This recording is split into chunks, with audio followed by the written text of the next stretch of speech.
Bem-vindos a mais um vídeo do canal Conhecimentos da Humanidade. Hoje é dia de falar de cristianismo, finalmente! Isso ainda não é história, né? A gente precisa montar um vídeo sobre a história, mas hoje vamos falar sobre magia no cristianismo ou simpatia.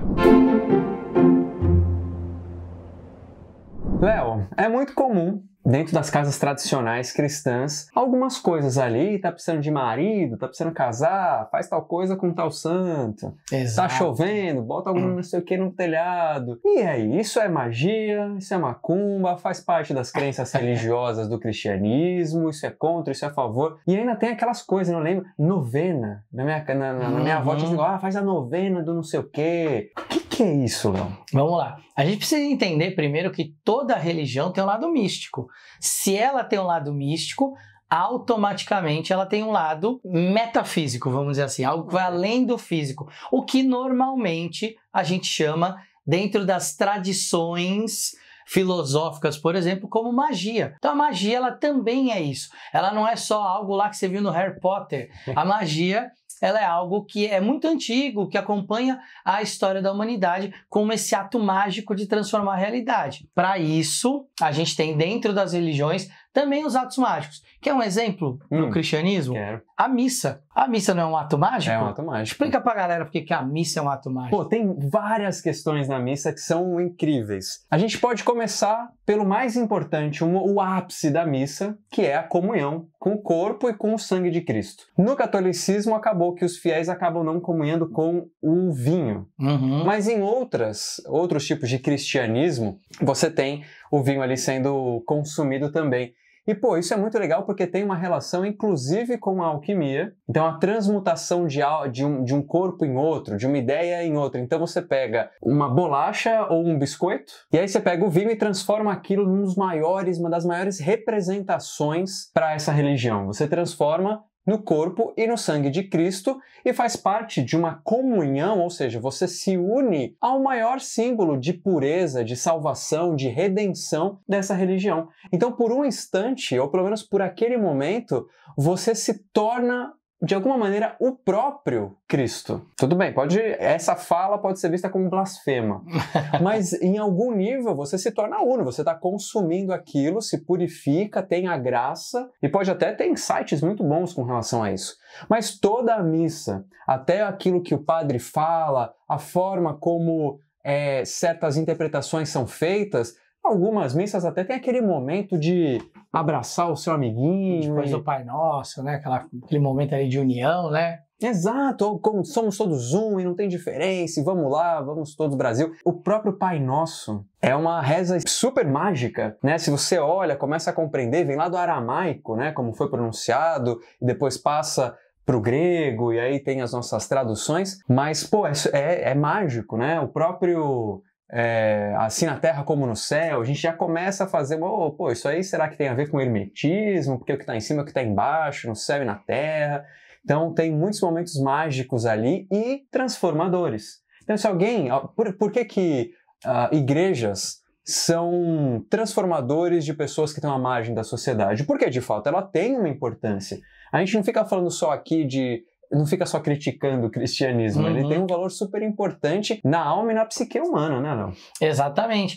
E aí, dentro dessa percepção que a gente tem, que o ato mágico é um ato sagrado de mudança, né, de transformação, e muitas vezes até, no caso ali da missa católica, de transmutação, né? Então a gente tem um entendimento, quando a gente fala de magia, de novo, não é só aquela coisa de Harry Potter, uma coisa infantil. Magia é uma filosofia muito antiga. Ela era considerada, inclusive, uma ciência. Hoje, ela não é mais considerada uma ciência, como a religião também não é uma ciência. Então, ela está nesse campo do místico, do esotérico ou do religioso. E até das experimentações. Exatamente. Né? Que tem tudo a ver, porque difere um pouco da ciência, que tenta achar as coisas em comum. Vamos repetir isso, a exaustão, para ver se continua produzindo o mesmo resultado. Na magia e no misticismo não é bem assim. Algumas coisas podem funcionar, mas e aí tem a ver comigo, tem a ver com o que é real, o que não é, então tem essa ideia. Então tem muito a ver com a experiência, né? Isso. Só que normalmente, dentro de uma religião, ou de uma prática mágica,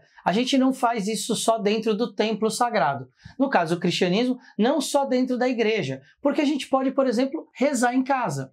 A gente pode, por exemplo, acender uma vela para o nosso anjo da guarda. E é aí que começa a entrar o que a gente chama de magias simpáticas. O que são magias simpáticas? Aquelas magias que você... Nossa, vem aí, acende uma vela junto. É uma magia que ela é simpática. Não, uma magia simpática, basicamente, ela é uma magia simples. Uma magia de dia a dia. E daí que vem o nome simpatia, que é essas coisas de dia a dia que a gente faz. Então o Bruno trouxe alguns exemplos. Quando tem lá alguém na sua família querendo casar e você vira Santo Antônio de cabeça para baixo e fala, só te tiro dessa posição se você casar minha sobrinha, é uma magia simpática, além de uma ameaça clara ao santo. Uma ameaça clara ao santo. Caraca, que loucura, né? Então você faz isso, o que você está fazendo? Você está pedindo para que uma força divina interceda na realidade. Sim. E isso é um dos conceitos, por exemplo, de uma magia ou de uma escola de magia que está ligada à teurgia, que é buscar no divino, em Deus, algo que mude a sua realidade. Então, olha, tem um nome, teurgia. Por isso que a gente também fala de teurgia cristã, quando a gente fala da intercessão do divino na nossa vida. E a teurgia tem muito a ver com milagre, né? Com milagre Muitas também. vezes é tido como a mesma coisa ou o mesmo processo, né? Exato, por quê? Porque é uma bênção que vem do divino. Só que, olha só a diferença, o milagre, ele normalmente é entendido como algo que acontece independente de você. Você até pode rezar, pedir pelo milagre, mas de repente ele pode acontecer como um milagre de Deus. A magia simpática ou a simpatia é algo pequeno ali, de baixa nível de complexidade no ritual. Não é ressuscitar um morto. Não é ressuscitar um morto, não é curar um leproso, não é fazer todo um ritual para simbolizar a ressurreição da carne de Cristo. Você vai colocar o santo de cabeça para baixo. Outro muito comum, quando você tinha, e eu fazia muito isso quando era criança, estava ali chegando sexta-feira, aí no sábado eu já tinha marcado com meus amigos de surfar e a gente não queria que caísse um temporal na praia. Podia até chover um pouquinho porque ajudava com o vento, mas a gente chegava na sexta-noite e colocava um ovo para Santa Clara. Aonde? Na janela, do lado de fora. E aí de manhã acordava com sol, acordava um dia bonito, por causa do ovo de Santa Clara, é claro. Então isso também é uma magia simpática. Você lembra de mais alguma? São Longuinho. São Longuinho. São Longuinho, como que é? São Longinus, se não me engano. São Longinus. Que é o nome do cara que portava a lança, que deu aquela cutucada marota em Jesus. Pra ver se ele estava vivo, que era um soldado romano. Era um soldado romano. Ele se torna uma entidade, um santo, que traz as coisas perdidas. Olha que coisa incrível, né? Então você promete, você cria um carnê de quando você me devolver isso aqui ou quando eu encontrar essa parada, eu vou te pagar com pulinhos. 3 pulinhos, é o tradicional. No Bitcoin, quanto será que é cada pulinho? Acho que dependendo do que você perdeu, deve valer muito esses pulinhos. O santo deve olhar e falar assim, tô muito ocupado, dá seus pulos aí. Será que vem daí? Talvez, dá seus pulos aí.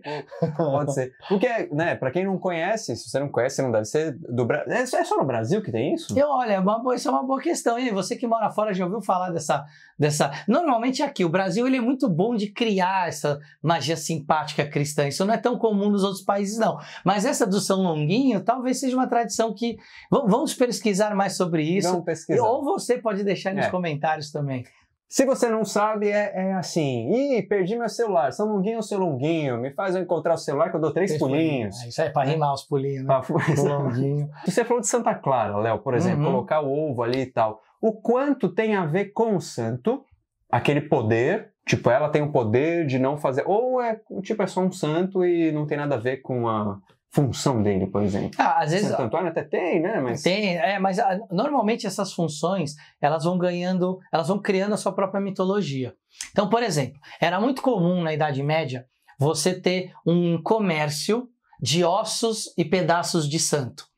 Porque se você tivesse aquele pedaço do santo, um osso, alguma coisa, as pessoas iam em romaria para aquele local. Pedaço do santo mesmo, não é um pedaço da estátua. Não, é um pedaço da mão, um osso do pé, um pedaço da cruz, onde Cristo foi crucificado. Então, você tinha várias relíquias cristãs católicas espalhadas pela Europa. Era muito importante você ter uma relíquia dessa, porque isso atraía peregrinos e os peregrinos deixavam dinheiro e era o que mantinha esses lugares. E quanto maior a relíquia, mais rico era o lugar. A gente visitou lá no Egito o mosteiro de Santa Catarina, onde tem a mão de Santa Catarina. E é um mosteiro bem rico, né? Ele recebeu muitos presentes da Igreja Ortodoxa Russa e Grega. Então isso era algo que era muito famoso. E aí as pessoas iam lá e moravam perto da região e pediam para o santo interceder. Começam-se aí a criar funções para aquele santo, porque não tinha nada a ver. Que não tinha nada a ver. Às vezes o santo era martirizado por alguma questão ou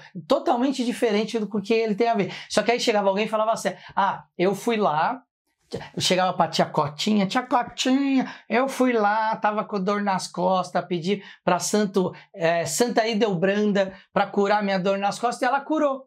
Aí a tia Cotinha falava, olha, essa santa é boa, vou lá curar minhas costas também. E aí se espalhando. Olha só. E aí virava, esse é o santo que faz isso, porque era algo que se construiu meio que sozinho. Não foi a igreja que falou assim, está santificado e a partir de agora esse santo é o santo que protege.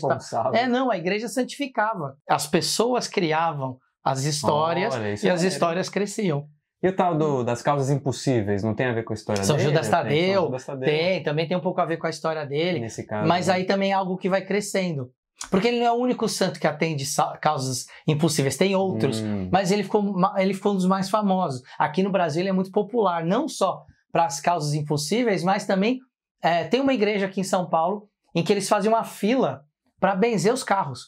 Então tem um dia lá que o padre vai lá e tem aquela fila de carro para ele benzer e proteger os padres. Então, além de ser das causas impossíveis, ele também virou protetor dos veículos automotores. Olha aí. Que sensacional. Um beijo para minha mãe, que gosta muito de São Judas Tadeu. Boa. E durante um tempo eu fiquei muito confuso, porque, São Judas, mas se Judas não traiu, não é outro. É outro. Então tá bom, mas Isso também era romano. E aí a gente tem outras coisas, talvez, que você não perceba, mas que também são magias simpáticas, como, por exemplo, o Bruno já trouxe um exemplo, a novena. Sim. A novena é um exemplo. Os salmos. Não estou bem, vou ler um salmo, que esse salmo é para tal anjo, Você tá a mesma coisa, fazendo uma conexão com o divino para se acalmar ou para mudar uma realidade ali. Aí você ouve, né, do pessoal, uma beata na igreja chegar para alguém e falar assim, tem um salmo tal, ele é muito bom para curar criança com asma. E aí a mãe aprende aquele salmo e fica recitando aquele salmo. Isso também é uma magia simpática. Agora. Ou uma simpatia. Agora. Ir na igreja. Se confessar e receber em troca 30 Pai Nosso e 7 Ave Maria. É magia? É magia também. Porque o que acontece? Eu estou em estado de pecado. Eu confidenciei o meu pecado, confessei o meu pecado. Quando você confessa, a gente parte da premissa que a confissão é assumir que você pecou. E aí, quando o padre te traz a penitência, ou seja, a pena a ser pagada, o que é? A pena compensa o pecado. Então, se eu pequei, eu vou transmutar isso na minha penitência. Então é uma transmutação de uma realidade para que eu me purifique. Ou seja, não é muito diferente do que um banho de sal grosso. Olha só! Então substitua um banho de sal grosso por 30 Pai Nosso. Desde que o padre dê, né? De repente o padre vai lá, você conta umas coisas para ele te dá 1 milhão de Pai Nossos para você poder lavar seus pecados. Talvez o banho de sal grosso seja mais rápido. Olha só, talvez essa penitência de repetir as rezas seja a origem da penitência daqueles... Você foi do fundão, não foi? Eu tô ligado que você na escola foi do fundão e teve que... Mas antes da nossa época, na minha época já não tinha mais isso. Acho que na sua também não, apesar de temos uma década de diferença quase, mas acho que não... De ficar escrevendo, tipo o Bart Simpson, de ficar escrevendo aquilo repetidamente. Eu não vou mais fazer isso, Eu acho que tem uma relação aí, hein? Tem o lance da ladainha. Ladainha. Você já deve ter ouvido falar dessa palavra, ladainha. Nossa, ela vem aquela pessoa com essa ladainha de novo. Ou seja, vai repetir o mesmo assunto. Da onde vem a ladainha? A ladainha é aquele processo da gente estar com o terço na mão e vai fazendo as orações e passando as bolinhas do terço. É isso que era chamado de ladainha, porque era essa repetição, e aí através da repetição você aprende a reza, através da repetição você pensa nos seus pecados e se limpa dos seus pecados, ou através da repetição você cria, olha que legal, um estado alterado de consciência. Olha só. Porque você entra no processo meditativo, você vai repetindo aquilo e contando aquilo e acaba entrando como se você estivesse em meditação. Então a intenção ela é importante nesses momentos? Totalmente importante. Porque se não tiver intenção, o padre chega e fala assim, Brunão, vai lá, você pecou, reza 40 Pai Nossos. Se você lá vai, ela começa, Pai Nosso, Pai Nosso, a intenção é, estou rezando isso para me purificar, para me limpar do meu pecado dentro do entendimento da religiosidade católica. Então, a intenção ela tem que estar presente sempre. E se a intenção for entrar em meditação justamente para tentar transmutar aquilo que foi pecado, que foi considerado pecado, pô, tá aí uma experiência maneira, hein? Uhum. Aproveita. Magia cristã. É. Olha aí. Quem diria, hein? Talvez a gente vá pra fogueira depois desse vídeo, talvez. Mas se você for um cristão inteligente, de cabeça aberta, você vai entender qual é o conceito que a gente está tentando explicar aqui. E também quebrar preconceito com o termo magia. Né? Exato, exatamente. Pensar que é só um abracadabra, pé de cabra, Harry Potter. Exatamente. E se você então tiver uma inclinação maior pro catolicismo ou pro cristianismo como um todo, e às vezes fica com o pé atrás de fazer alguma, mas isso aqui não tem... Pô, faz dentro da própria tradição que você curte, que fala ao seu coração, né? Exato. Não tem nenhum problema e sempre vai ter. Dentro do pentecostal ou do neopentecostal, pentecostealismo, acho que chama, sei lá. Mas você tem uma parte muito importante, porque o que são as igrejas pentecostais ou neopentecostais? Aquela que coloca uma ênfase grande no Pentecostes, que é quando a galera, os discípulos de Jesus, os 12 apóstolos, eles entram em comunhão com o divino, com o Espírito Santo e começa a chambalaiar. E começa a falar línguas, e começa a ter um estado de graça muito grande. Pô, isso é magia. De um jeito pode ser até a incorporação ou pode ser qualquer outra coisa. Mas, de alguma maneira, é magia, porque a ideia ali, a intenção primordial é entrar em contato com o divino e causar transformação. Certo? Então isso também é magia. Exatamente, né? Totalmente. Então é isso. Eu acho que essa parte de perceber que toda religião tem os seus atos mágicos, os seus processos, e aí a simpatia, que a gente chama, vou fazer uma simpatia para tal coisa, para curar tal coisa, é uma promessa também. Sim. Vou ficar durante um ano sem tomar refrigerante, ou durante a quaresma eu não vou fazer tal coisa. Então isso também é uma forma de troca com o divino. Estou pedindo para o divino isso porque eu tenho a intenção de conseguir aquilo. E a pergunta acho que é, e você em casa? A gente falou aqui de algumas simpatias dentro da igreja. E você, quais outras você conhece? Deixa no comentário aí pra gente. Qual é a magia que você faz dentro do privado? Isso, que é quando ninguém tá olhando. Exato. Um beijo no seu coração. É no privado, não na privada.